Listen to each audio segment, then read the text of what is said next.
una reputación de loca, y el hotel al que arrastré a mi suegra. Por sospechar de la infidelidad de mi marido, me trataron como a una demente. Al final, arrastré a mi suegra a un hotel y le demostré que estaba en mi sano juicio, obligándola a presenciar con sus propios ojos cómo su preciado hijo le daba de comer en la boca a otra mujer. Mi suegra se desmayó en el acto, y el hotel se convirtió en un caos. Si existieran los premios a la mejor paranoia y a la mejor esposa del año, seguramente esos trofeos estarían en la vitrina de nuestra casa, justo al lado de nuestra polvorienta foto de boda. Mi nombre es Ana, y según mi marido y mi familia política, estoy sufriendo un ligero trastorno mental por no saber manejar el estrés. Es realmente irónico que las mismas personas que ocultan sus mentiras tras una gruesa máscara me señalen a mí, llamándome loca. Todo comenzó con pequeñas cosas que ellos tildaban de paranoias, pero que no eran más que la intuición de una esposa funcionando a la perfección. El cambio en mi marido, Mateo, no fue algo repentino, como si un duende construyera una casa en una noche. Fue un proceso lento pero evidente, como una fuga de agua minúscula en un grifo. No te das cuenta hasta que recibes la factura del agua a final de mes, hinchada y desorbitada. Al principio, sus regresos tardíos se justificaban con excusas manidas como plazos de entrega de proyectos o la necesidad de supervisar a obreros indisciplinados. Como esposa de un jefe de obra, estaba acostumbrada al olor a cemento y al polvo de las varillas de acero. Pero esta vez, algo era diferente. Antes, por muy cansado que llegara Mateo a casa, olía a trabajo duro, una mezcla de sudor y sol, el olor de un hombre honesto. Sin embargo, últimamente entraba en casa desprendiendo una suave fragancia de fresia y vainilla. Era un aroma que, evidentemente, no procedía de un trabajador de la construcción, a menos que se diera un tratamiento de spa de lujo en cada descanso. La nariz de una mujer que detecta problemas en su hogar es a veces más aguda que la de un perro detector de drogas en un aeropuerto. Una noche, cuando arrojó su camisa sucia al cesto de la ropa, olía el cuello de forma casual. Era una fragancia completamente desconocida. Cuando le pregunté, Mateo soltó una risa ligera, claramente forzada para sonar natural.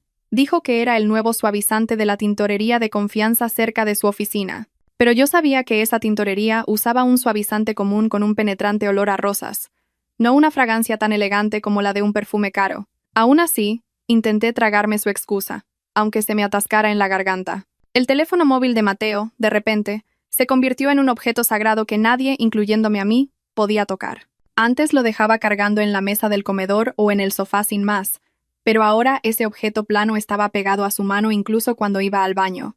Una vez, la batería de mi móvil se agotó y le pedí el suyo para mirar una receta de cocina. Su reacción fue desmesurada. Se abalanzó sobre el teléfono con los reflejos de un portero parando un penalti, como si yo estuviera a punto de tocar una granada a punto de estallar. Sus ojos se abrieron como platos. La excusa fue que contenía datos importantes de proyectos y cifras de presupuestos que nadie más debía ver. Como si yo fuera una espía de la competencia que conocía de memoria los precios del cemento y el acero. En lugar de disculparse o avergonzarse por su extraño comportamiento, Mateo me miró como si acabara de confesarle que había visto aterrizar un ovni en el jardín.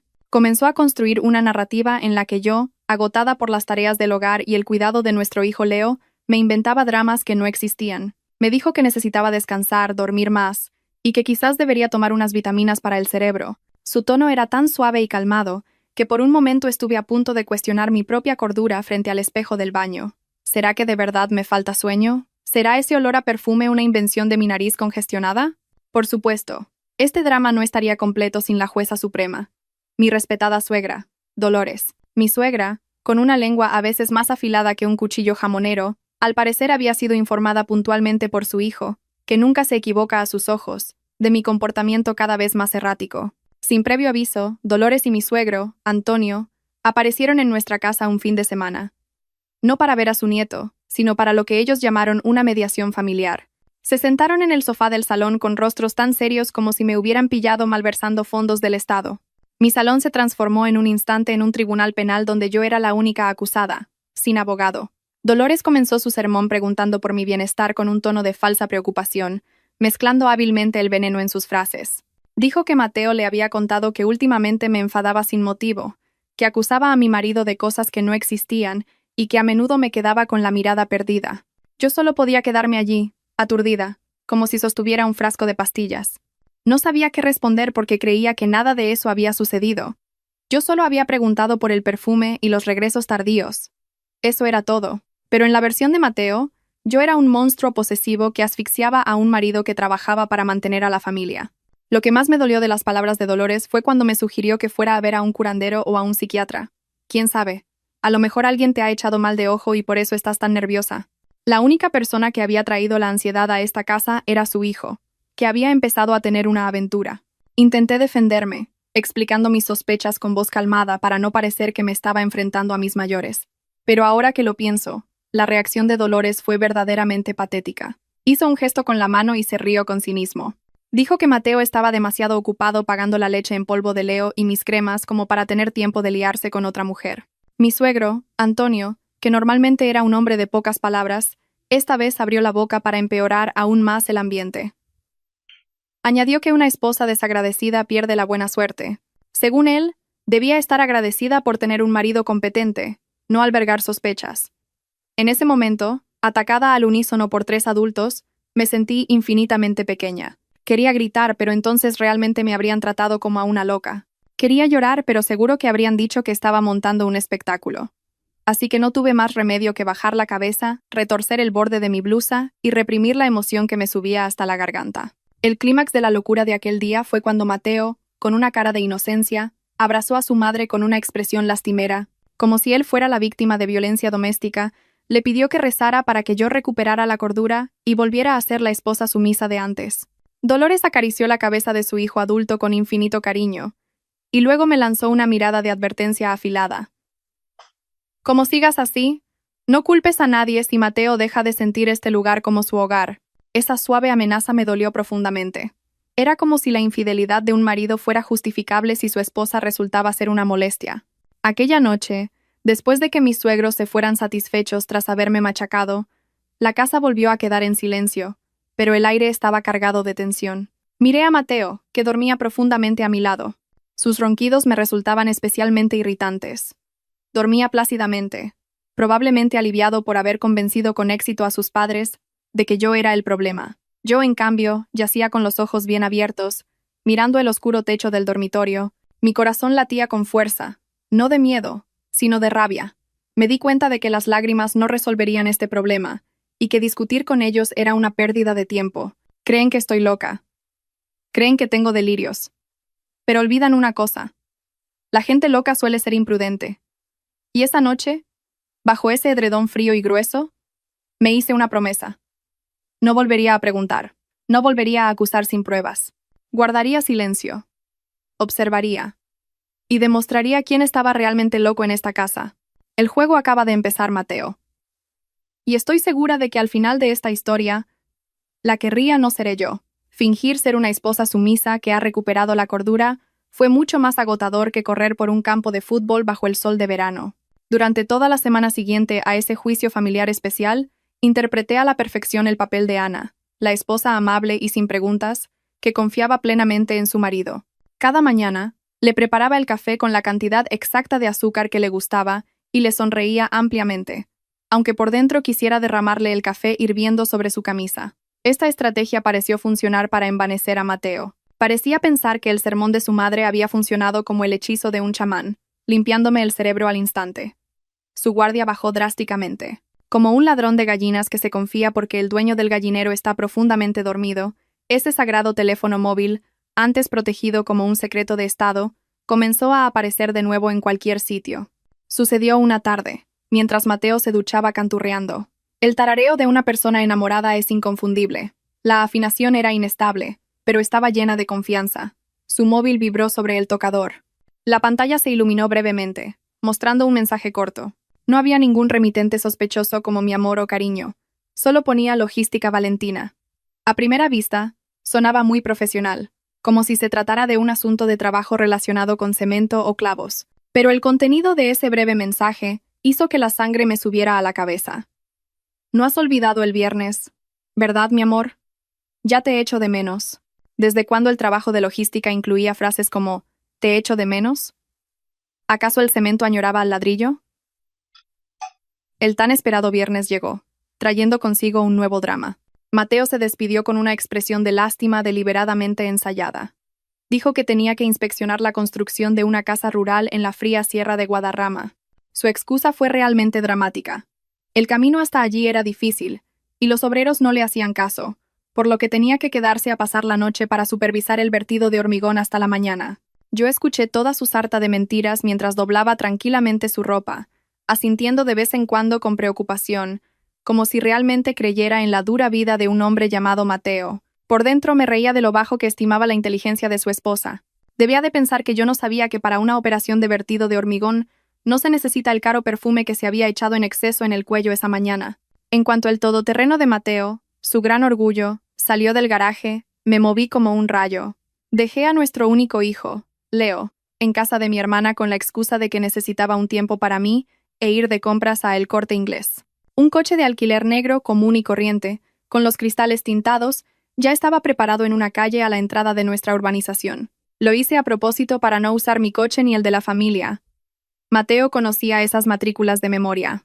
Armada con unas grandes gafas de sol negras y una bufanda de un color apagado que casi nunca usaba, me sentí como una detective privada en una película de acción. La diferencia era que a mí no me pagaban y mi corazón latía como si fuera a estallar. Seguir a mi propio marido requería una habilidad para conducir casi divina y una paciencia infinita. Intenté mezclarme en el denso tráfico de la ciudad, manteniendo una distancia de 2 o 3 coches detrás del suyo. En un momento, casi lo pierdo por un semáforo en rojo que se encendió de repente y golpeé el volante con rabia. El coche de Mateo era fácil de reconocer por una gran pegatina de su empresa en la luna trasera, así que pude volver a encontrarlo. Mi corazón latía más rápido que las agujas de un reloj. Era una mezcla de miedo a ser descubierta y una curiosidad mortal por saber dónde se detendría ese coche. Mis sospechas no se desviaron ni un ápice. El camino que tomó Mateo no era el que llevaba a una obra en construcción, lleno de camiones de arena y baches. Su coche se deslizó suavemente hacia una conocida zona turística de montaña, bordeada de hoteles de lujo y paradores. El aire que entraba por la rendija de la ventanilla empezó a enfriarse, pero mi cuerpo, en cambio, sudaba frío. El paisaje a ambos lados de la carretera, con sus verdes pinares, era precioso, un contraste brutal con mi estado de ánimo sombrío. A medida que subíamos más y más alto, me convencía de que el proyecto del que hablaba Mateo no era supervisar a obreros mezclando cemento, sino construir un proyecto de pecado. Después de casi 2 horas de conducción mentalmente agotadora, el coche de Mateo finalmente puso el intermitente izquierdo y entró por una imponente puerta en la que se leía «Parador de Gredos». Este no era un lugar cualquiera. Era uno de los complejos más caros de la región, un lugar donde los ricos pasan el fin de semana para olvidar el peso de sus vidas. Aparqué el coche de alquiler un poco más lejos, en una zona de aparcamiento público oculta por un bosquecillo de pinos, y me deslicé sigilosamente hasta detrás de una gran columna cerca del vestíbulo. Eché un vistazo, como un ladrón de ropa que teme ser descubierto por el dueño de la casa, y lo que vi hizo que mis rodillas flaquearan al instante, como si mis huesos fueran arrancados a la fuerza por la gravedad de la tierra. Mateo no bajó solo para reunirse con un cliente o un supervisor de obra. En el majestuoso vestíbulo, una mujer se bajó de un taxi y se dirigió directamente hacia mi marido. Esa mujer, Valentina, era joven, guapa y de aspecto cuidado. Era el tipo de mujer que, como yo, nunca había tocado un detergente para platos en su vida. Su larga melena caía maravillosamente, a diferencia de mi pelo, que siempre llevaba recogido de cualquier manera por las prisas de las tareas domésticas. Lo que más me dolió no fue su belleza, sino la forma en que Mateo la recibió. No hubo un apretón de manos formal, como el que se daría entre colegas que discuten sobre hormigón y acero. Mateo abrió los brazos y la mujer lo recibió con un abrazo cálido y muy íntimo. Parecían una pareja de recién casados en su luna de miel. La mano de Mateo rodeó con naturalidad la esbelta cintura de Valentina y la guió hacia el mostrador de recepción. Hablaban y reían en voz baja, como si el mundo les perteneciera solo a ellos. Yo, mientras tanto, no era más que una mota de polvo detrás de una fría columna de hormigón. Mis lágrimas cayeron sin permiso, surcando la fina capa de maquillaje de mis mejillas. El dolor era inimaginable. Me sentía sin aliento, como si una mano invisible me estrujara el corazón. Así que era verdad, no estaba loca. Mi intuición no se había equivocado. En ese momento, mi tristeza se transformó lentamente en una rabia fría y aterradora. Así que este es tu proyecto y tus horas extras. Esta es la razón por la que tu madre me llamó enferma mental. Muy bien, Mateo. Disfruta de tu risa fácil hoy. Porque antes de que reduzca tu mundo perfecto a cenizas, esa será tu última risa. Saqué el móvil del bolsillo. Tomé fotos de ellos desde lejos como prueba inicial y me di la vuelta hacia mi coche con pasos mucho más firmes que antes. Un nuevo acto de este juicio callejero estaba a punto de comenzar. Conducir de vuelta a casa con el corazón hecho pedazos era mucho más peligroso que conducir con sueño. Por culpa de las lágrimas que me nublaban la vista, casi me estrelló contra un puesto de tapas en la carretera. Durante todo el descenso de la montaña, mi cabeza no paraba de maquinar, reorganizando mi estrategia. Si me hubiera enfrentado a ellos allí sola, en el mejor de los casos, me habrían tratado como a una esposa histérica que monta un escándalo en un lugar público. Mateo, con su mente astuta, seguramente se habría inventado que solo era una colega, o, en el peor de los casos, habría huido dejándome allí, gritando: No, no quería un escenario tan barato. Para destrozar su escenario teatral, necesitaba un público. Y el mejor público para esta función eran, por supuesto, los directores generales de la vida de Mateo, sus padres. El sol del sábado brillaba con una intensidad deslumbrante, como si el universo se burlara del destino de mi matrimonio, que se avecinaba nublado y con tormenta. Sonó mi móvil. Era un mensaje de Mateo, junto a una foto de unas varillas de acero, que no sabía si había encontrado en Google o la había hecho de cualquier manera en el almacén del hotel. Decía: el sitio todavía está a tope. Reza para que todo vaya bien. Probablemente pueda volver mañana sobre la hora de comer. Leer ese mensaje me provocó una mezcla de risa y náuseas. ¡Qué marido tan increíble! Capaz de supervisar varillas de acero mientras abraza a otra mujer en una habitación de hotel de 5 estrellas. Le envié una respuesta corta con un emoticono de pulgar hacia arriba. Ánimo, cariño. Ten cuidado en el trabajo. Una respuesta muy cariñosa para alguien que estaba planeando la ruina de su marido. Sobre la hora de comer reuní todo el talento interpretativo y el valor que había mantenido ocultos. Llamé a Dolores. La mano con la que marqué el número de mi suegra temblaba ligeramente, no de miedo, sino por el asco mortal que tenía que contener. En cuanto cesó el tono de llamada, y oí una voz malhumorada al otro lado decir: «Diga». Me transformé al instante en la nuera más alegre del mundo. «Hola, suegra. ¿Cómo está? ¿Está con el suegro en casa?» La saludé con la mayor amabilidad posible, como si el juicio de la semana pasada no hubiera ocurrido. Al otro lado del teléfono, la voz de Dolores sonaba perezosa, como la de alguien que ha sido despertado a la fuerza de una dulce siesta en un día festivo. «¿Ah, sí? ¿Qué pasa, Ana? ¿A qué viene esta llamada a mediodía? Tienes la voz muy alegre. ¿Te ha tocado la lotería? ¿O es que mis tranquilizantes por fin te están haciendo efecto?» Su sarcasmo me hirió los oídos. Respiré hondo, tratando de no dejarme llevar por la emoción. «Tranquila, Ana, tranquila. Para pescar un pez gordo se necesita un buen cebo, y el ego de Dolores es el mejor objetivo para ese cebo». Tuve que reprimir el impulso de responderle cuando empezó a mencionar de nuevo mi locura. Lancé mi ataque engañoso con una voz que temblaba ligeramente de la emoción fingida. «No diga eso, suegra. Tengo buenas noticias. Mateo me acaba de llamar. Ha tenido un gran éxito con un proyecto importante, y le han dado una bonificación especial. Así que quiere celebrarlo esta noche con una pequeña fiesta. Quiere invitar especialmente a usted y al suegro a una cena deliciosa». Hice una pausa para dar tiempo a que esa información se filtrara en el cerebro materialista de mi suegra. «Mateo me ha dicho que vaya a recogerlos esta noche, al Parador de Gredos. Dice que quiere invitarnos a cenar en ese hotel tan caro de la sierra, suegra». Al mencionar el nombre Parador de Gredos, la férrea defensa de Dolores se desmoronó al instante como una galleta mojada en agua. Su tono malhumorado se suavizó de repente. Su orgullo seguía por las nubes, pero... «El Parador de Gredos. Sí, Mateo es un hijo muy bueno. Sabe que a su madre le gusta comer en sitios buenos. Si mi marido dice que sí, no puedo negarme. Pero Ana, tenlo en cuenta.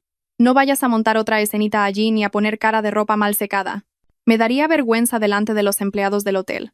No se olvidó de amenazarme, sin saber que la verdadera amenaza la esperaba en la mesa de ese restaurante. Para asegurarme de que el plan saliera sin contratiempos, añadí el último y decisivo condimento de mentira. «Sí, suegra. Y Mateo dice que ahora mismo está en el sótano comprobando los cimientos, y que en la obra la señal del móvil es mala, así que puede que no conteste si le llama.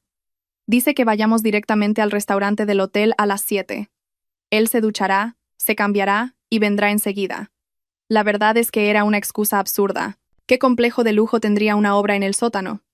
Pero para una pareja de ancianos entusiasmados con la idea de una cena deliciosa, la lógica pasó a un segundo plano. Por la tarde, conduje hasta la casa de mis suegros con una sensación indescriptible. Era como si llevara una bomba de relojería en el asiento trasero y tuviera el detonador en mi mano. Dolores salió de casa arreglada para la ocasión, con sus mejores galas y joyas de oro que tintineaban a cada movimiento.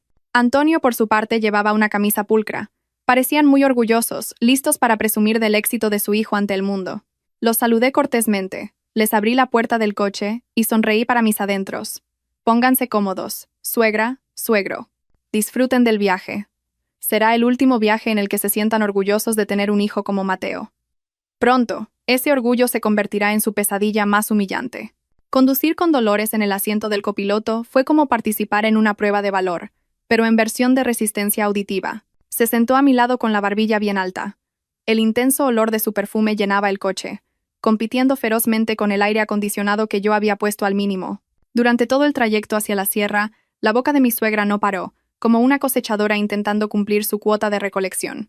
El tema de conversación era, por supuesto, siempre el mismo: la grandeza de su brillante hijo Mateo y la inmensa suerte que yo, una mujer insignificante, tenía de estar casada con él.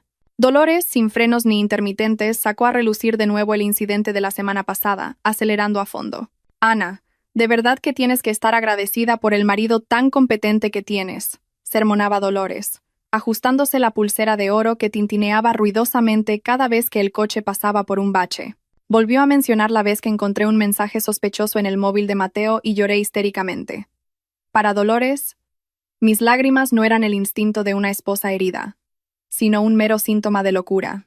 Me soltó un largo discurso sobre su filosofía de que las esposas de antes eran pacientes, sumisas, y no se comportaban como detectives privados sin nada que hacer. Sospechar del marido era un gran tabú, un acto que bloqueaba la fortuna del cónyuge. Yo me limitaba a asentir, como un perrito de esos que se ponen en el salpicadero de los autobuses. De vez en cuando, para contentarla, respondía con un «sí, suegra» o «lo siento, suegra». Por dentro, deseaba poner música de verbena a todo volumen para ahogar su voz estridente. Dolores no paraba de alabar lo duro que trabajaba Mateo, sacrificando incluso los fines de semana por su familia. Ella no sabía que ese trabajo duro del que hablaba su hijo incluía una cama mullida, un edredón grueso y a otra mujer que no era su esposa. Escuchar esos elogios era verdaderamente irónico y ridículo. En este coche, la única persona que conocía la respuesta al sucio acertijo de su hijo era yo, y tenía que fingir ser ciega, sorda y muda. Mientras tanto, Antonio estaba sentado en silencio en el asiento trasero, ocupado observando el paisaje a través de la ventanilla, que empezaba a empañarse. Mi suegro era un hombre de pocas palabras, pero su silencio a veces era más letal y afilado que los largos sermones de su esposa. Cada vez que tenía que frenar bruscamente porque una moto se cruzaba de repente, él tosía de forma prolongada o chasqueaba la lengua. A través del espejo retrovisor, pude leer en su mirada un juicio inequívoco. Estaba claro que compartía al 100% la opinión de su esposa. Su nuera no estaba en su sano juicio. Era una desagradecida y solo un estorbo en la brillante carrera de su orgulloso hijo. De repente, el tono de Dolores se volvió agudo y amenazante, rompiendo mis ensoñaciones de venganza. «Ana, que te quede claro, si llegamos allí y Mateo no está, o si esto es otra de tus sucias artimañas para espiar a tu marido, no te perdonaré», me amenazó Dolores, mirándome de reojo con dureza. Sus ojos se entrecerraron como los de un halcón acechando a su presa. «No nos avergüences en público. No me he arreglado tanto ni me he puesto esta ropa cara para venir a ver una de tus telenovelas baratas que me dan dolor de cabeza». Esa amenaza me sonaba ahora ridículamente graciosa. Irónicamente, era yo quien los estaba llevando a presenciar la telenovela más cara del año. Entrada gratuita, con el bochorno de su vida como extra. La carretera empezó a volverse más empinada y sinuosa, y el ambiente dentro del coche se hizo cada vez más tenso y silencioso. Dolores finalmente se calló, quizás porque las curvas le habían empezado a marear o porque estaba agotada después de una hora de regañarme sin parar. Las cálidas luces amarillas del parador de Gredos comenzaron a verse a lo lejos, brillando majestuosamente en la oscuridad de la fría montaña. Desde fuera, el lugar parecía muy romántico, pacífico y caro. El escondite perfecto para los pecadores adinerados. Desafortunadamente para ellos, en el momento en que las ruedas de mi coche entraran en ese aparcamiento, esa falsa paz se haría añicos. «¡Ah, ahí está! Vaya, qué grande y qué bonito», exclamó Dolores emocionada, como si hubiera olvidado por completo que un minuto antes me había amenazado con desheredarme de la familia. Conduje hacia la entrada principal del complejo, sintiendo mi corazón latir con fuerza. No era el latido del miedo, sino la adrenalina de un cazador que ha conseguido acorralar a su presa. Era un latido más fuerte que el sonido del motor de este viejo coche. El coche se detuvo suavemente en el vestíbulo central, lleno de columnas de mármol. Apagué el motor, respiré hondo para calmar los latidos de mi pecho, y me volví hacia mis suegros con la sonrisa más dulce que pude esbozar. «Bajen, suegra, suegro. Dentro les espera una sorpresa. Sí, una sorpresa que les hará caer el corazón a los pies». Entrar en el vestíbulo del Parador de Gredos fue como adentrarse en una escena de esas telenovelas que tanto gustan a las señoras de la alta sociedad. Los techos eran altísimos, con una enorme lámpara de araña de cristal que brillaba hasta hacer daño a la vista. El suelo era de un mármol blanco tan liso que hasta una mosca resbalaría si se posara en él. El aire aquí olía bien, una mezcla de un cautivador aroma floral y el olor a billetes recién impresos. Dolores enderezó la espalda al instante y caminó con el pecho erguido, como si fuera la reina de un país vecino en visita de estado. Se miró en los espejos de las columnas, ajustándose la posición de su cara bufanda y asegurándose de que no se le había movido ni un pelo. Detrás de ella, Antonio, con las manos a la espalda, asentía con la cabeza como si admirara las robustas columnas. En su rostro se dibujaba un orgullo disimulado, como si quisiera gritarle a la guapa recepcionista: «Este hotelazo lo paga mi hijo». Yo caminaba detrás de ellos, como una doncella que lleva el bolso de su señora, sin bajar la guardia y observando todo a mi alrededor. El corazón me latía a 1000 por hora, no por admiración a tanto lujo, sino porque sabía que la bomba de relojería que había preparado estaba a punto de estallar. Pero el drama empezó antes de lo que esperaba. Cuando habíamos dado unos pasos hacia el centro del amplio vestíbulo, los pasos de Dolores se detuvieron de repente. Miró a izquierda y derecha, como quien ha perdido la cartera en el mercado.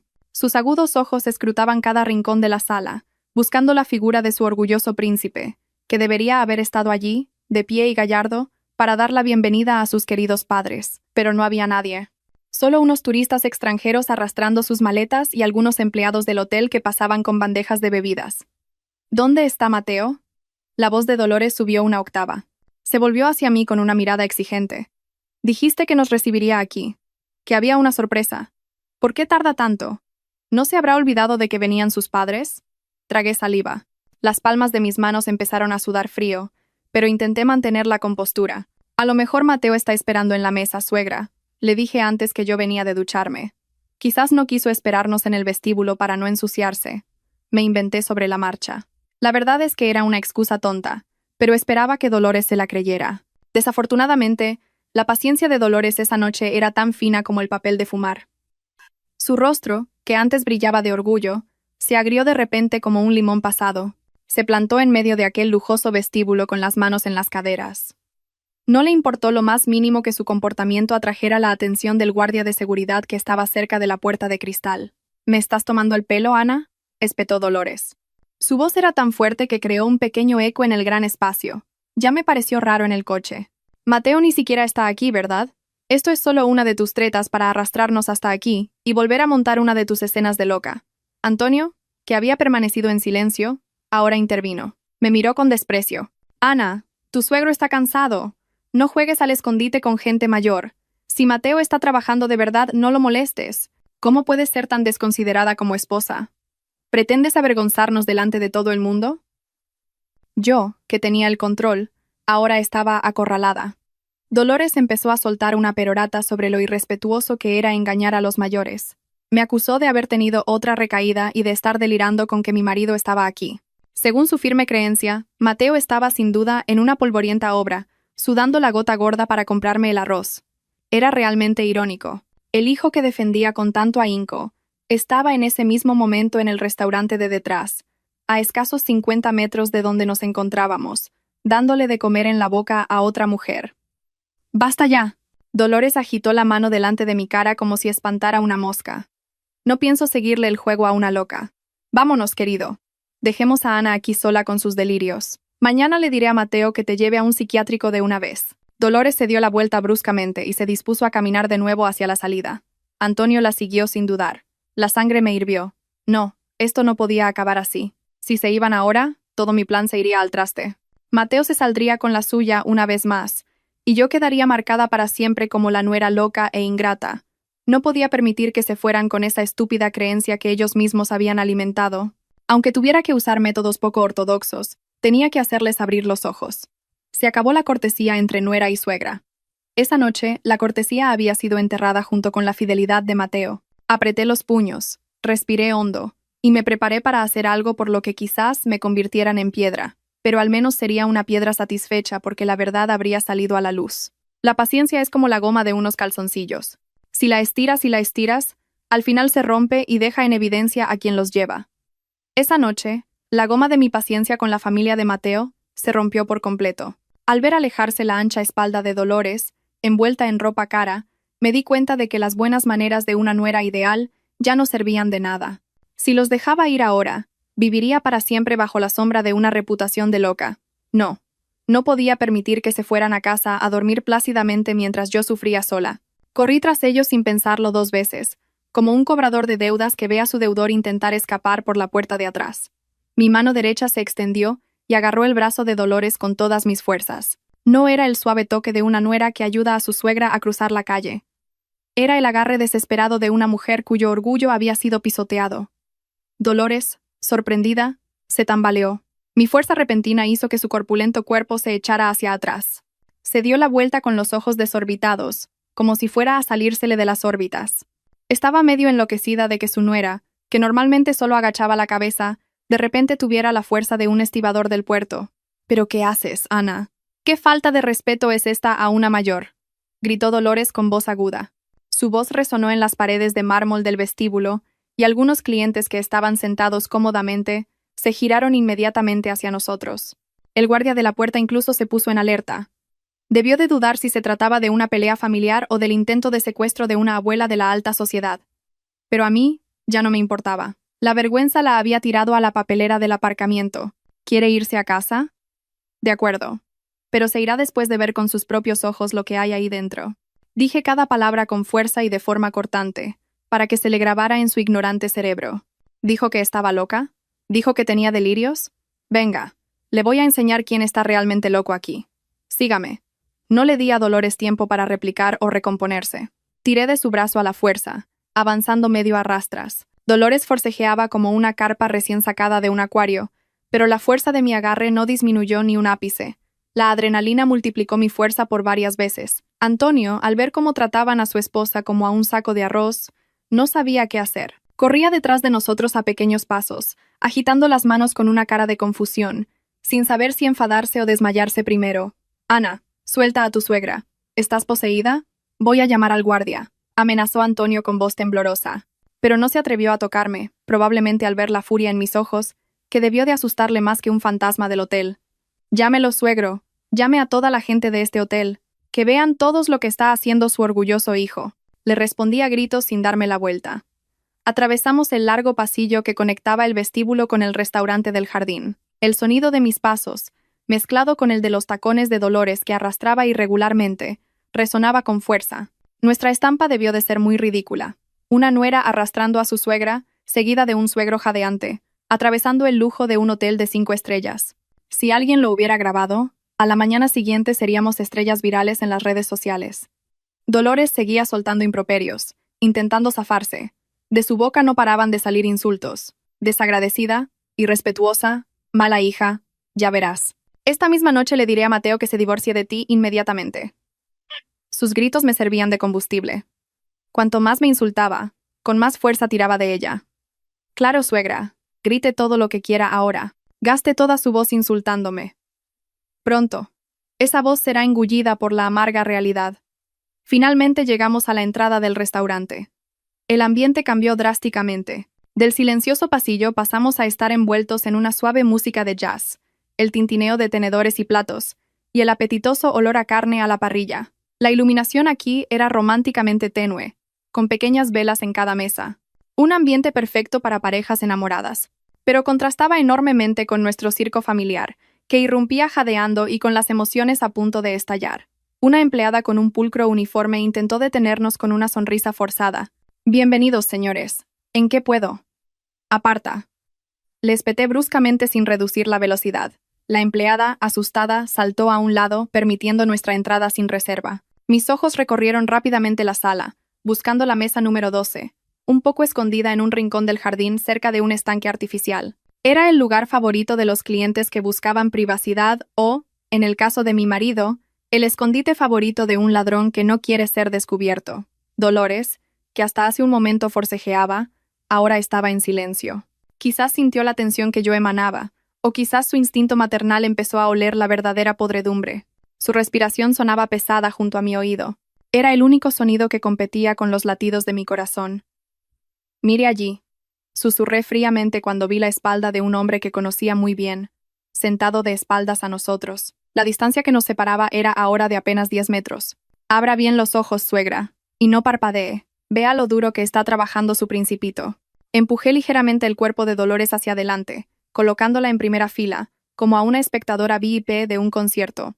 Antonio se paró a su lado, con la boca ligeramente abierta. Nuestros pasos se detuvieron justo detrás de una gran planta que protegía la privacidad de esa mesa. A través de las hojas, la escena que se desarrollaba ante nosotros era clara, nítida y dolorosa.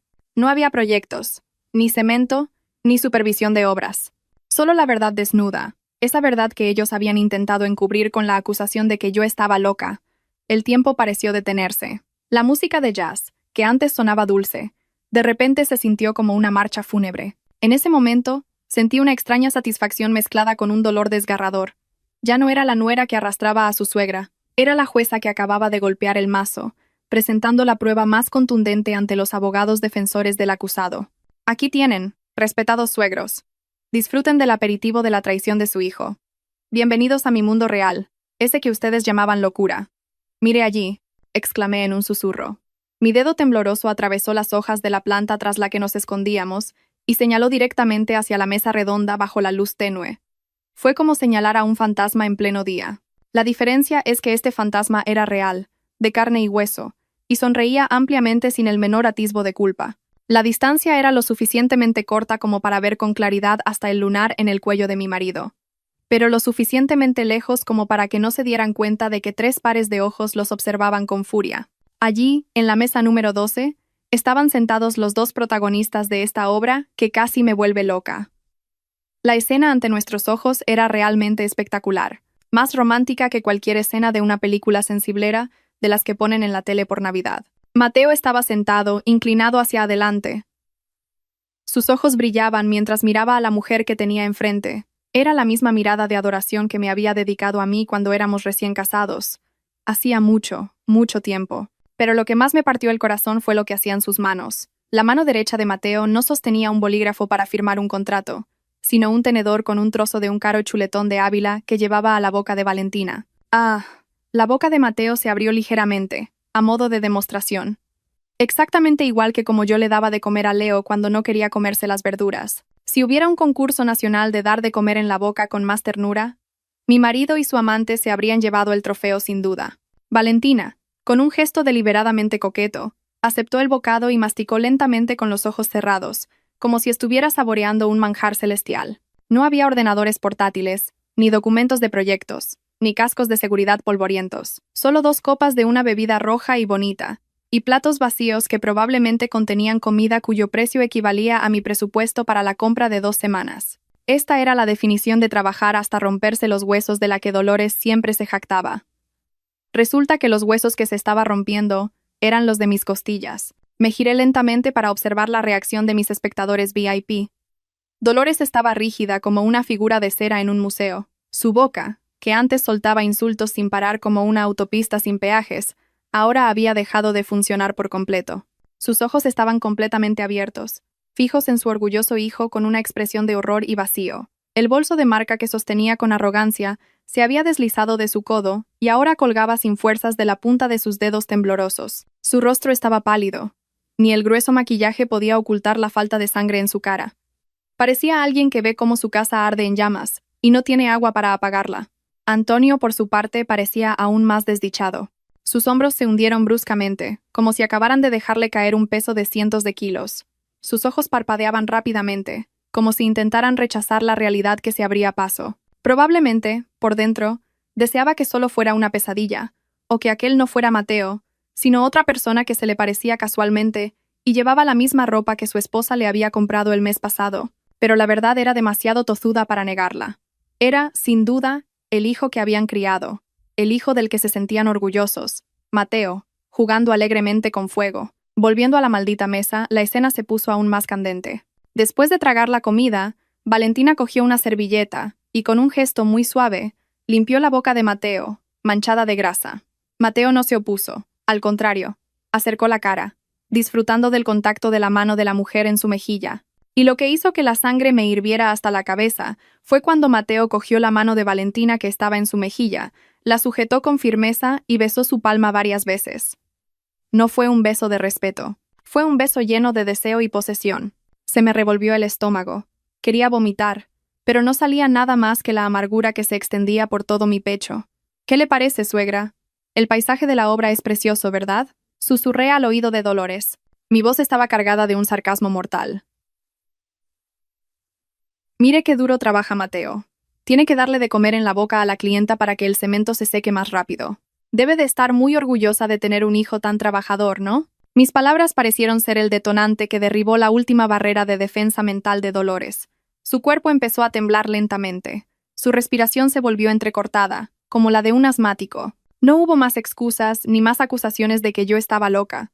Todos los insultos que me había lanzado momentos antes parecieron darse la vuelta y abofetearla a ella misma una y otra vez. La realidad la golpeó sin piedad, haciendo añicos el orgullo de una madre que creía saberlo todo sobre su hijo. El ambiente detrás de la planta se convirtió en un silencio asfixiante, en contraste con la risa ligera de Mateo que se oía débilmente desde la otra mesa. Ya no necesitaba gritar ni llorar. El simple hecho de quedarme allí en silencio, dejándolos presenciar el pecado de su hijo, se convirtió en la venganza más elegante que podía llevar a cabo. La herida de un corazón traicionado seguía ahí, pero al ver ahora los rostros destrozados de mis dos suegros, un ligero alivio se filtró en mi corazón. Al menos, esa noche no era la única que sufría. Disfruten del plato principal. Suegra, suegro. Esto es solo el principio de la verdadera ruina. Hay momentos en la vida que se sienten más largos que la cola del pan. Ese momento probablemente ocurrió cuando Mateo, quizás porque sintió un escalofrío en la nuca o simplemente la vigilancia de la parca, decidió girar la cabeza hacia la planta tras la que nos escondíamos. Cuando sus ojos se encontraron con los míos, pasaron a los de su madre y se detuvieron en el rostro de su padre. El tiempo pareció detenerse de repente. La sonrisa radiante que adornaba su rostro se apagó al instante, como una bombilla cuyo filamento se ha roto. Su rostro, antes sonrosado por la embriaguez del amor, se volvió pálido como el papel en un instante. La boca de Mateo se abrió ligeramente, quizás para llamar a su madre, pero la voz se le quedó atascada en la garganta, ahogada por la inmensa conmoción. El tenedor que sostenía se le cayó de la mano, produciendo un sonido agudo y metálico al chocar contra el plato de porcelana, rompiendo el silencio de su mesa. Valentina, extrañada por el cambio de expresión de su amante, se dio la vuelta. En cuanto nos vio a los tres, de pie, uno al lado del otro, como los jueces de un concurso de canto listos para dar su veredicto, su hermoso rostro se tiñó de terror. Seguramente se dio cuenta de que, esa noche, su lujoso idilio había llegado a su fin. Dolores, que había estado conteniendo la respiración, finalmente reaccionó. Pero su reacción superó todas las expectativas. No gritó, ni insultó, ni se lanzó a tirarle del pelo a Valentina como en una escena de telenovela. El cuerpo regordete de Dolores se tambaleó de repente y sus ojos se pusieron en blanco, como si su cerebro se negara a procesar una información visual tan dolorosa. Sus piernas se debilitaron como la gelatina, incapaces de soportar el peso de la realidad que la había aplastado. Mateo, susurró Dolores débilmente, casi inaudiblemente, y entonces se desató el caos. El cuerpo de Dolores se desplomó hacia atrás sin control. Desafortunadamente, o quizás esto fue planeado por el karma, justo detrás de ella pasaba un camarero que llevaba una gran bandeja llena de platos sucios y copas de otros clientes. El camarero no tuvo tiempo de esquivar a la señora elegantemente vestida que se le caía encima de repente. Crash. Pum. Clang. El sonido del cuerpo de Dolores chocando contra la bandeja de metal, seguido del estruendo de copas de cristal y platos de porcelana rompiéndose contra el suelo de mármol, resonó como si hubiera estallado una bomba. Las bebidas sobrantes se derramaron, empapando la cara ropa de Dolores y el uniforme del camarero. Dolores quedó tendida, inconsciente, entre los trozos de cristal roto y un charco pegajoso de refresco. Parecía una ballena varada en una playa rocosa. El romántico silencio del restaurante se hizo añicos en un instante. La suave música de jazz fue inmediatamente ahogada por los gritos de sorpresa de los clientes. Unas señoras de la mesa de enfrente se levantaron, tapándose la boca. ¡Mamá!, gritó Antonio histéricamente. Su voz se quebró entre el pánico de ver a su esposa desmayada y la extrema vergüenza de ser el centro de atención de todo el restaurante. Al ver caer a su madre, Mateo saltó de su asiento sin importarle que la silla se volcara hacia atrás. Se olvidó de Valentina, que seguía sentada en su silla aturdida, y corrió la corta distancia que nos separaba como una flecha. El rostro de Mateo estaba desencajado por el pánico extremo, una mezcla de culpa y miedo, como el de un niño que acaba de romper el jarrón favorito de su madre. «¡Mamá, mamá! ¡Reacciona!», gritó Mateo arrodillándose junto al cuerpo de su madre, sin importarle que sus caros pantalones se mojaran. Su mano temblaba violentamente cuando intentó tocar la fría mejilla de su madre. Pero antes de que la mano de Mateo tocara el rostro de Dolores, otra mano, más ruda, apartó la suya de un manotazo. ¡Zas! Antonio golpeó la mano de su hijo con todas sus fuerzas. El rostro, normalmente tranquilo, de mi suegro estaba ahora rojo de ira. Las venas de su cuello sobresalían, hinchadas por la rabia contenida. «¡No toques a tu madre!», bramó Antonio con una voz atronadora que hizo que algunos empleados que intentaban ayudar retrocedieran asustados. «No la ensucies con tus sucias manos pecadoras. ¡Aparta!». Antonio empujó a Mateo con fuerza en el pecho, haciéndolo caer hacia atrás. Su trasero aterrizó en el suelo húmedo y pegajoso. La escena era a la vez patética y gratificante. El hijo de oro, siempre mimado, ahora estaba sentado en el suelo, empujado por su propio padre, convertido en el espectáculo de decenas de ojos, y juzgado por su esposa, que permanecía de pie, impasible. «Papá, puedo explicarlo», intentó excusarse Mateo con voz temblorosa, pero sus palabras sonaron ridículamente estúpidas. «¿Explicar qué? ¿Vas a explicar que darle de comer en la boca a otra mujer forma parte del procedimiento de seguridad laboral? ¿Qué vas a explicar?», lo interrumpió Antonio. Le faltaba el aliento. Señaló a Valentina, que ahora estaba con la cabeza gacha, aterrorizada.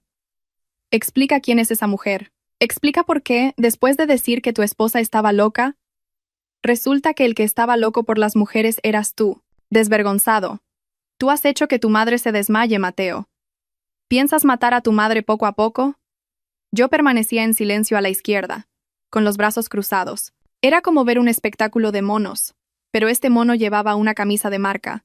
El personal de seguridad del hotel y el gerente del restaurante empezaron a llegar corriendo, con una camilla de emergencia y un botiquín de primeros auxilios. Debían de estar confundidos, sin saber si se trataba de una cena familiar o de un torneo de lucha libre. «Disculpen, señores. Cálmense, por favor. Llevaremos a la señora a la enfermería primero», dijo el gerente del restaurante con educación pero con firmeza, tratando de controlar la situación, que ya era un caos. Antonio asintió rígidamente. Su respiración seguía siendo agitada. Ayudó a los empleados a trasladar el cuerpo inerte de Dolores a la camilla. Cuando Mateo intentó levantarse para ayudar a llevar la camilla, di un paso adelante y le bloqueé el camino con una mirada fría. «Mateo, tú ocúpate de esa clienta tan importante», dije, señalando a Valentina con la barbilla. Mi voz era tranquila, pero lo suficientemente afilada como para cercenar lo que le quedaba de orgullo. «De tu madre nos encargamos tu padre y yo. Pobre Valentina, qué susto se habrá llevado al ver a su futura suegra desmayarse antes de ser presentada formalmente. Ve y cuídala. No vayas a ser un novio ausente además de un mal hijo». Mateo me miró con los ojos llenos de lágrimas. Su boca se abrió, incrédula ante mi cambio de actitud. Acababa de darse cuenta de que la Ana sumisa y tonta ya estaba muerta. La que estaba frente a él ahora era una nueva Ana, que disfrutaba con una leve sonrisa cada momento de la ruina de su marido. En medio de la confusión, mientras se llevaban a Dolores entre los clientes que cuchicheaban, sentí un gran alivio. No me importaba que todo el hotel se enterara, que todo el mundo se enterara. Esa noche, el Parador de Gredos dejó de ser un lugar romántico para Mateo para convertirse en la tumba de su reputación y su honor. Este caos era la música más hermosa que había escuchado en nuestros 7 años de matrimonio. Aquella noche, el alboroto en el Parador de Gredos se extendió más rápido que los rumores de las verduleras del barrio. El ambiente romántico, antes lleno del tintineo de copas de cristal y suaves melodías de piano, se había transformado en un ruidoso mercado, lleno de los cuchicheos de los vecinos. Yo estaba en medio de la tormenta que yo misma había provocado, contemplando los restos del orgullo de mi marido esparcidos por el suelo de mármol. Me sentía extraña. Una mezcla de euforia por la victoria y un agotamiento inmenso. Como si hubiera completado un maratón cargando un saco de arroz, la gente se había arremolinado a nuestro alrededor, con los móviles en alto, grabando la escena, listos para difundir por las redes sociales el rostro de Mateo, ahora pálido como un cadáver. Mateo seguía sentado en el suelo, húmedo por las bebidas derramadas. Sus caros pantalones estaban sucios y pegajosos. El pelo, antes peinado con esmero con productos caros, ahora estaba revuelto como el de un loco de la calle. Miraba la puerta de la enfermería por la que acababan de llevarse a su madre, acompañada por el personal médico y su padre. Su mirada estaba vacía, confusa, miserable. El aplomo del exitoso jefe de obra del que presumía ante su familia había desaparecido. A mis ojos, ya no era el marido al que temía o respetaba. Era simplemente un niño al que habían pillado robando caramelos. Y ahora, como su madre se había desmayado por su culpa, no sabía a quién llorar. Pero mi atención se desvió hacia un movimiento sospechoso en un rincón de la mesa de Valentina. La protagonista de la noche, la que había llevado a mi suegra al borde de un infarto, intentaba escabullirse en silencio. Cogió rápidamente su bolso y, cubriéndose parte del rostro con su larga melena suelta, intentó deslizarse entre los clientes ocupados en observar a Mateo. Debió de pensar que podía escapar tan fácilmente. Ni hablar. Se había comido un chuletón caro pagado con el dinero de mi marido. No podía irse sin más, sin pagar el coste social. ¿A dónde vas con tanta prisa, guapa? Mi voz resonó con la suficiente fuerza como para cortar el ruido del vestíbulo del restaurante, y los pasos de Valentina se detuvieron en seco, como si se hubiera quedado clavada en el suelo. Toda la atención que estaba centrada en Mateo se dirigió ahora al unísono hacia esa mujer vestida de rojo. Valentina se quedó helada, con los hombros rígidos. Lentamente, se dio la vuelta. Su rostro, que antes rebosaba de una sonrisa triunfante cuando Mateo le daba de comer, ahora estaba aterrorizado, como el de una rata acorralada por una escoba. Me acerqué a ella tranquilamente. El sonido de mis zapatos planos resonaba con regularidad. Tac, tac, tac. Para los oídos de Valentina, debió de sonar como la cuenta atrás de una bomba de relojería. Esbocé una sonrisa irónica, intentando que fuera lo más dulce posible, pero llena de veneno. ¿Por qué tanta prisa? Tu futura suegra está desmayada ahí dentro. No está bien que la futura nuera se escape, ¿no crees? Mi afilado sarcasmo hizo que la gente de alrededor volviera a cuchichear. Algunos incluso soltaron una pequeña risa al oír mis palabras. Valentina agachó la cabeza profundamente, intentando ocultar su rostro de la lluvia de cámaras de los móviles de los clientes sin escrúpulos. «Tengo que irme a casa», susurró con voz temblorosa. «Oh, no te vayas a casa», dije, cruzándome de brazos y bloqueándole el paso. «Mira allí. Tu amor, Mateo. Está sentado en el suelo como un gato mojado. Es muy cruel abandonarlo solo, ¿no crees? Antes le dabas de comer en la boca y estabas pegada a él como un sello. Y ahora que las cosas se ponen difíciles, te apresuras a huir. ¿Qué clase de amor verdadero es ese?» Mis palabras hicieron que el rostro de Valentina se pusiera rojo de vergüenza. Miró de reojo a Mateo, esperando que, como un príncipe azul, se levantara y la defendiera. Pero Mateo ni siquiera levantó la cabeza. Estaba demasiado ocupado lamentando su propio destino. Al ver que su amante no movía un dedo, Valentina se dio cuenta de que se había quedado sola en este campo de batalla. «Quítate de en medio, loca», dijo finalmente Valentina, intentando pasar empujándome el hombro. «Sí, estoy loca», respondí, alzando la voz a propósito para atraer la atención de más gente. «Estoy loca porque mi marido me engaña contigo. Estoy loca porque tu suegra me trató como a una enferma mental para encubrir vuestra sucia aventura. ¿Y sabes qué? La gente loca no tiene miedo. Así que si das un paso más antes de pedirle perdón a mi suegra, que está desmayada ahí dentro, te juro que esta noche, el vídeo de ti comiendo esta carne sucia se difundirá hasta en el grupo de WhatsApp de la peña de tu madre». La amenaza pareció funcionar. Valentina tembló violentamente. La humillación de ser desnudada en público era mucho más dolorosa que la violencia física. Sin decir nada más, se abrió paso a la fuerza entre la multitud del otro lado y huyó cojeando con sus tacones, que parecían a punto de romperse. Parecía Cenicienta huyendo del palacio, descubierta con unos zapatos robados. Las risas de los clientes del hotel despidieron su miserable retirada.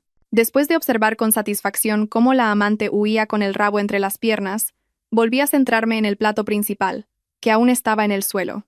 Mateo. Empezó a levantarse lentamente. Sus piernas flaqueaban. Me miró. Y por primera vez en los últimos meses, vi en sus ojos un miedo puro. No el miedo a ser descubierto, sino el miedo a perderlo todo. Mateo se acercó a mí tambaleándose. Su mano se extendió para coger la mía. «Ana, escúchame por favor», su voz era ronca.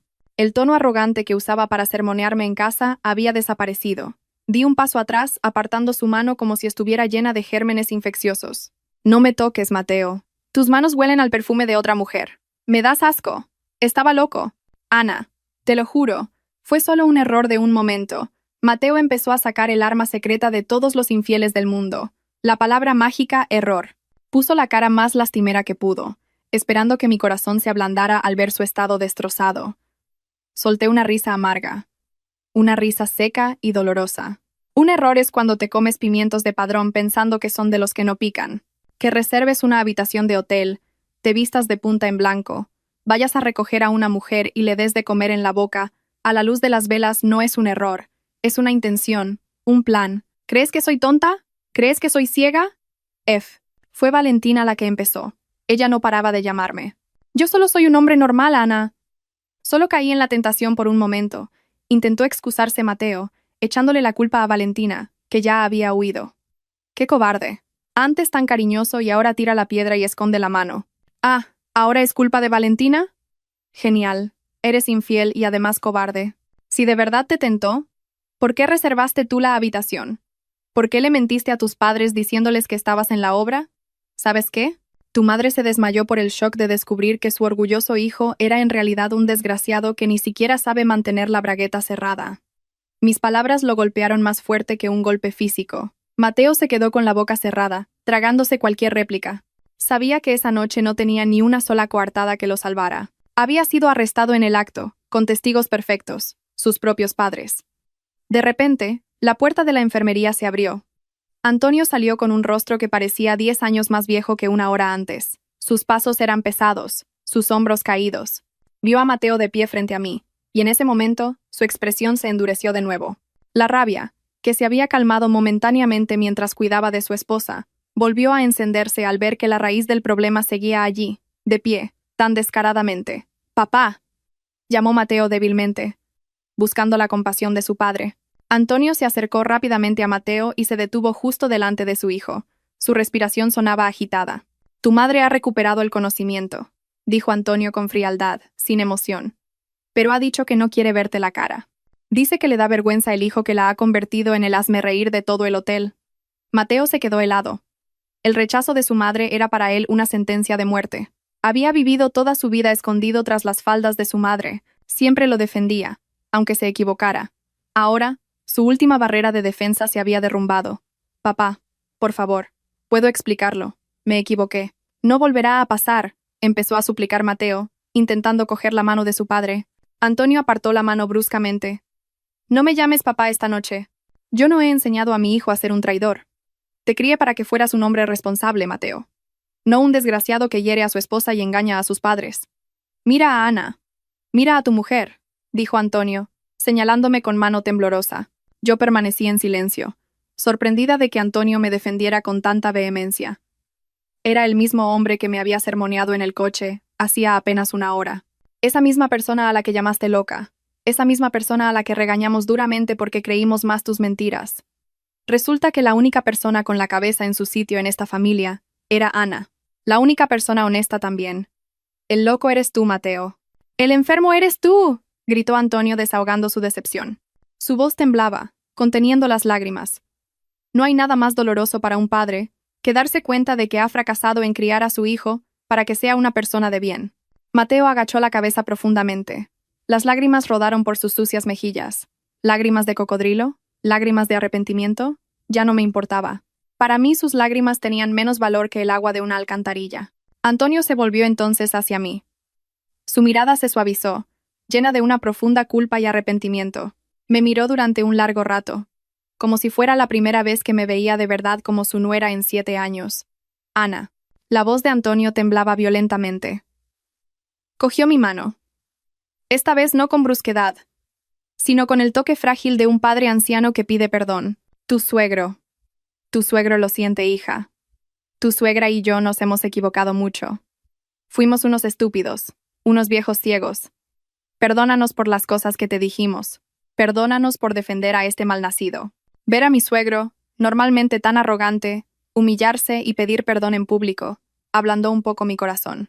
La rabia que sentía hacia ellos se fue disipando lentamente, convirtiéndose en compasión. Solo eran unos padres que amaban tanto a su hijo que se habían cegado a la verdad. Y esa noche, ese amor ciego les había devuelto el golpe de una manera muy cruel. «Está bien, suegro», dije en voz baja, dándole una palmadita en el dorso de la mano. «Ahora que usted y la suegra saben la verdad, es suficiente. Yo no necesito nada más. Solo que sepan que no estoy loca. Con eso me basta». Antonio asintió, secándose una lágrima. «Sí, hija, tienes razón. Eres una mujer fuerte. Tu suegro está avergonzado de mí». «Señor, El vehículo para trasladar a su esposa a un hospital cercano está listo en la entrada del vestíbulo. Sería mejor que la examinaran. Podría haberse hecho daño en la caída. Antonio asintió. Gracias. Vamos, Ana. Vamos a llevar a tu suegra. Antonio me ayudó a caminar hacia la salida, dejando a Mateo solo, aturdido, en medio del vestíbulo. Papá, yo también, dijo Mateo débilmente, intentando seguirnos. Antonio se detuvo de repente, sin darse la vuelta. Tú ocúpate de lo tuyo. Coge un taxi o vete andando. No me importa. En mi coche no hay sitio para traidores, y ni se te ocurra aparecer por el hospital o por casa esta noche. Desaparece hasta que tu madre se calme. Esas palabras de destierro fueron el broche de oro para esa noche de locura. Salimos, dejando atrás a Mateo, aislado entre la multitud, mojado, sucio y miserable. Se quedó allí, como un monumento al fracaso de un marido. Los clientes del hotel lo miraban con una mezcla de asco y desprecio, como si fuera basura abandonada. Al salir por la puerta de cristal del vestíbulo, el aire frío de la montaña me rozó la cara. Fue muy refrescante. Sentí como si la mitad del pesado fardo que oprimía mis hombros se hubiera aliviado. Por supuesto, el problema aún no había terminado. Me esperaban los trámites del divorcio y otros dramas, pero al menos, esa noche, había ganado. Salí de ese hotel infernal con la cabeza bien alta, ayudando a mi suegro, que ahora estaba de mi lado. Mientras tanto, mi marido se quedó atrás, hundido en el fango de su propio pecado. El karma realmente tiene una dirección de envío precisa. Y esa noche, el paquete llegó puntual a la cara de Mateo. Aquella noche no terminó con fuegos artificiales, ni soplando las velas de un pastel de cumpleaños, sino con el penetrante olor a desinfectante de la sala de urgencias de un hospital cercano. Dolores, después de tenernos con el corazón en un puño durante casi media hora, finalmente recuperó el conocimiento. Pero cuando abrió los ojos, el brillo de arrogancia que normalmente emanaba de su mirada se había apagado por completo. En lugar de gritar enfadada o culpar al hotel por el suelo resbaladizo, se limitó a mirar el techo de la habitación del hospital con una mirada vacía. Parecía alguien que acaba de perder la cartera con el sueldo de un mes en el mercadillo. La vergüenza parecía ser más eficaz que cualquier anestésico para paralizar los nervios de la arrogancia de mi suegra. Cuando el médico salió y dijo que el estado de Dolores era estable, que solo había sufrido un fuerte shock y que su presión arterial se había disparado como un cohete, Antonio me dijo que entrara a verla. Me acerqué lentamente a la cama, preparándome mentalmente para que Dolores me tirara la almohada o me acusara de ser la causante de la desgracia de su hijo. Pero mis expectativas se equivocaron por completo. Dolores giró lentamente la cabeza. Las lágrimas rodaban por las arrugas de sus ojos, mojando la almohada del hospital, que olía a antiséptico. Sus manos, que normalmente estaban ocupadas señalándome la cara para sermonearme, ahora se extendieron temblorosas, buscando las mías. Ana. Su voz se quebró por el llanto contenido en su garganta. Tu suegra lo siente, hija. Estoy avergonzada. Muy avergonzada. Fue una sensación muy extraña escuchar una disculpa de una mujer que durante los últimos 7 años había creído firmemente ser la reencarnación de un ángel inocente. Sentí un alivio inmenso, como si una gran roca que me oprimía el pecho finalmente hubiera rodado. Pero también me entristeció ver lo destrozado que estaba el orgullo de una madre. No le apreté la mano con fuerza, pero la sujeté lo suficiente como para hacerle saber que todavía era un ser humano con sentimientos, a diferencia de su hijo, que se comportaba como un animal. Está bien, suegra. Descanse, por ahora. No piense en Mateo, piense solo en su salud. Respondí con calma. La herida de mi corazón aún no había cicatrizado, así que no quería decir hipócritamente que lo había perdonado todo, pero tampoco quería convertirme en un monstruo que atormenta a una anciana enferma. Mientras tanto, el destino de Mateo fuera era verdaderamente miserable, más lamentable que el de un gato callejero bajo la lluvia. Después de ser expulsado del hotel por Antonio, debió de seguirnos temerariamente en un taxi hasta el hospital, pero Antonio, con una firmeza que nunca le había visto, le encargó encarecidamente al guardia del hospital que no dejara entrar en la planta a un hombre llamado Mateo, y que si intentaba entrar a la fuerza, le dijera que sus padres ya se habían ido, avergonzados. Ese fue el mensaje cruel pero justo de Antonio. Así que Mateo no tuvo más remedio que quedarse acurrucado en la acera del hospital hasta el amanecer, probablemente acompañado de los mosquitos, que se estarían riendo de su destino. Al día siguiente, la noticia del incidente en el parador de Gredos se extendió por nuestra pequeña ciudad a la velocidad de la luz. La boca de las señoras que estaban en el restaurante esa noche debió de ser mucho más rápida que Internet por fibra óptica. La reputación de Mateo como un joven jefe de obra exitoso, devoto y familiar se hizo añicos de la noche a la mañana. Los clientes que antes hacían cola para contratar sus servicios, de repente cancelaron los contratos unilateralmente, con excusas manidas de todo tipo. Nadie quería confiar la construcción de su casa a un hombre que había destrozado su propio hogar por un chuletón, y una mujer con los labios pintados de rojo. ¿Y qué pasó con Valentina? Ah, esa mujer era una devota del principio económico de si tienes, eres mi amor, si no, un señor más. En cuanto se enteró de que Mateo había sido expulsado de la casa de sus padres, de que la compañía de leasing le había embargado el coche por las cuotas atrasadas que pagaba para financiar su lujoso estilo de vida, y de que todos sus proyectos habían sido cancelados, Valentina desapareció como el humo. Su número dejó de existir, su cuenta en las redes sociales se volvió privada, y según los rumores había cambiado su objetivo a un empresario de otra región con una cartera más abultada. Pobre Mateo. A perro flaco, todos son pulgas, y encima la novia lo dejó. Nuestro proceso de divorcio fue sobre ruedas. Tan sobre ruedas que sospeché que hasta el juez había visto el vídeo viral del incidente del hotel. Dolores y Antonio, que normalmente habrían defendido a su hijo a capa y espada en el tribunal, esta vez optaron por no presentarse. Dejaron toda la decisión en manos del tribunal y enviaron una declaración jurada en la que manifestaban no tener ninguna objeción a que la custodia de Leo me fuera concedida en su totalidad. Sin el apoyo financiero y moral de sus padres, Mateo parecía en el tribunal un pollo listo para el matadero. Su rostro estaba demacrado, su camisa, probablemente planchada por él mismo, estaba arrugada, y sus ojos denotaban falta de sueño. Cuando el juez golpeó el mazo confirmando nuestro divorcio, no lloré. Al contrario, tenía ganas de encargar unos pasteles para celebrar. Al salir del juzgado, Mateo intentó acercarse a mí por última vez. «Ana, estoy arruinado», dijo débilmente, intentando apelar a mi compasión. «Vivo en un estudio diminuto, y solo como fideos instantáneos todos los días. Hasta la moto se la tengo que pedir a un amigo. ¿No te da pena el padre de tu hijo?» Me ajusté las gafas de sol negras y lo miré con una leve sonrisa de victoria. «Mateo, ¿recuerdas cuando me llamaste loca? ¿Cuando decías que tenía delirios? Pues ahora, piensa que tu pobreza es solo un delirio. Descansa bien y tómate unas vitaminas para el cerebro. ¿Quién sabe? A lo mejor mañana de repente te vuelves rico». Lo dejé plantado en el aparcamiento del juzgado, aturdido, y me subí al taxi que había reservado. Fue muy gratificante poder devolverle sus propias palabras. El karma es realmente el mejor cocinero. Sirve el plato de la venganza frío, pero su sabor es exquisito. Ha pasado un año desde aquella noche tumultuosa en el parador de Gredos. Mi vida ha cambiado drásticamente, pero para mucho mejor. Yo, que antes era llamada simplemente una ama de casa que necesitaba desestresarse, ahora he montado un pequeño negocio de catering a domicilio. Mis habilidades culinarias, que antes solo disfrutaba un marido desagradecido, ahora me permiten ganar mi propio dinero. Mis pedidos de comida se venden como churros. Incluso Dolores me encarga a menudo el catering para los eventos de su peña de amigas.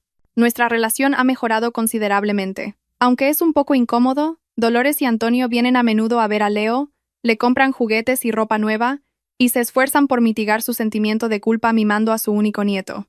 Nunca más mencionaron el nombre de Mateo delante de mí, como si fuera una palabra sucia que no se debe pronunciar.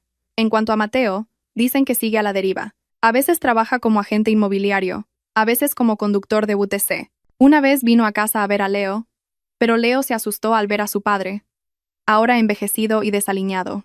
El niño fue honesto. No reconoció a ese extraño que olía a tabaco barato. Al final, Mateo solo podía ver a su hijo desde fuera de la valla, como un mendigo que espía a la gente comiendo en un restaurante. Trágico. Pero ese es el precio que hay que pagar por la traición. Esta noche estoy sentada en la terraza de mi nueva casa de alquiler, pequeña pero acogedora. El cielo está despejado, las estrellas brillan y el aire es fresco. Ya no hay olores sospechosos de perfumes extraños. Ya no hay móviles protegidos como fortalezas. Ya no tengo que temblar de ansiedad cada vez que el reloj marca las 12 de la noche. Bebo un té caliente y sonrío para mis adentros, recordando mi loca travesía de hace un año. Antes, decían que estaba loca. Antes, decían que tenía manía persecutoria. Pero mirad quién ríe el último. He demostrado con éxito que estoy en mi sano juicio. Más bien, fueron ellos los que perdieron la razón por un tiempo, cegados por un amor ciego. Soy Ana, la feliz madre de un niño, y ahora puedo dormir profundamente, sin pesadillas. Y si alguien me pregunta el secreto de mi felicidad, responderé a gritos.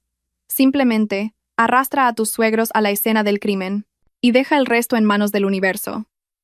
La vida a veces es muy divertida.